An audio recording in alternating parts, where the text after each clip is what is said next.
kayong pangutana. Ugoy ko yun na kung napakarana.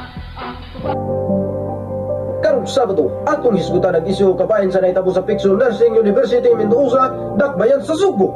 Ang maong usa ka prestigyos ug maligon nga tulungan. Ang maong isyu naglambigit kini sa mga tinun-an nga magdumili ng mutunga sa eskwelahan ug kasamtangan sa pagpabaya sa mga magtutudlo sa ilang mga tinunan tungod sa kainit, hawan ug kakuwangan sa kahimanan. Mayong buntag sa atong mga kawika ug mga magtatanaw sa atong programang Tubagi karong Sabado sa buntag, Pebrero 23, tuig 2013. Kini si John Robitabon. Magpasalamat sa makausap sa inyong pagtuki ug inyo kaming gipadayon sa inyong tagsa-tagsang mga Pinoy-anan. Nata diri karon sa Picture Nursing University of Cebu, PINMA. Kauban nato ang District Supervisor sa Maong Tunghan, Mr. Julie Kayabyab. Mayong buntag kanimo, Julie. Mayong buntag, Sir John. Now, Julie, please tell us what is happening now in Picture Nursing University of Cebu. Sir, it's very tough and dangerous food which is partida pod gyapon isa contemporary issue. Unsa man siya? Anay issue sa mong tunghan diri nga gamay ang pwesto sa classroom og mga kaimanan murag og dili jud kun Joseph og dili maka-learn ang mga students with that kind of problem. Bitaw na itampo po ni sa Mandawi City College nga na po na live. Naitabo pa ni live sa TG Patrol Central Visayas sa niadtong 2010 sa katong mga tinunan nga nagpatabang sa ombudsman para ma-deliver ang reklamo nga init ang tungaan ug kakuwang pud sa kaimanan kay matud pa wala gyud ilay sa kasamtangang administrasyon ang katukuran maunang maumaw rang gyapon way pagbago.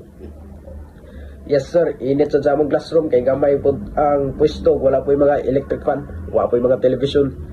Sa imong tanaw, mawala ba ni ang isyu na susama kini? Dili sir John. Ngano man? Sa among mga teacher sir, mao po'y inungdan, mao po'y sama sinungdan kung ngano gining inaali lang gyapon ang style sa classroom. 2007 ni siya naitabo sir. Ang pagagwanta sa mga students nakagraduate na lang jud og nakaagi na og 1 to 4th year college na unya mao ra gyapon karon ang mga teachers way tunga-tunga bisan karon kay matud pa init daw kaingon ko nga yung mga estudyante wa ginit kutob ra sinyo kay di mo sweldo na style mao pud nga wa pud may pundo kay wala joy magtutudlo mo tunga sir tas mga nursing students pud kay murag kasagaran mahagbong na lang og meanwhile maghilak na lang pud gud sa kasakit tungod lang sa kahagog kakapoy niya. Sayang po sa ilang plating ang sigar sila kaya niya. Wa jay day teacher. Bao jo Julie. Sa karong panahona, murag gikaingon na guro ni og korupsyon. Inyo gipada sa Visayas Ombudsman ang maong isyu nini? Not yet pa sir. Wa pa mi gahimo og document form para i-deliver ang reklamo para yatubang sa Visayas Ombudsman. Mao sa pagkakaroon sir, murag gipa-online na lang pud kasagaran sa mga teachers samtang ang uban kay wa kay aron na lang sa maler ng mga students namo ba. Julie, paminawi aning istorya nako.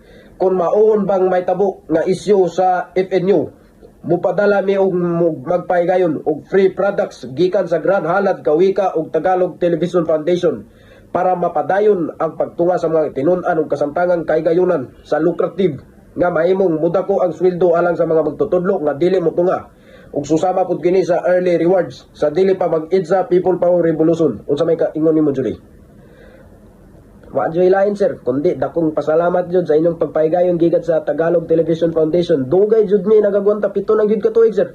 Dagang salamat usab kanimo Julie sa papakig-uban kanato diri sa programang Tubagi matag Sabado alas 7 sa buntag.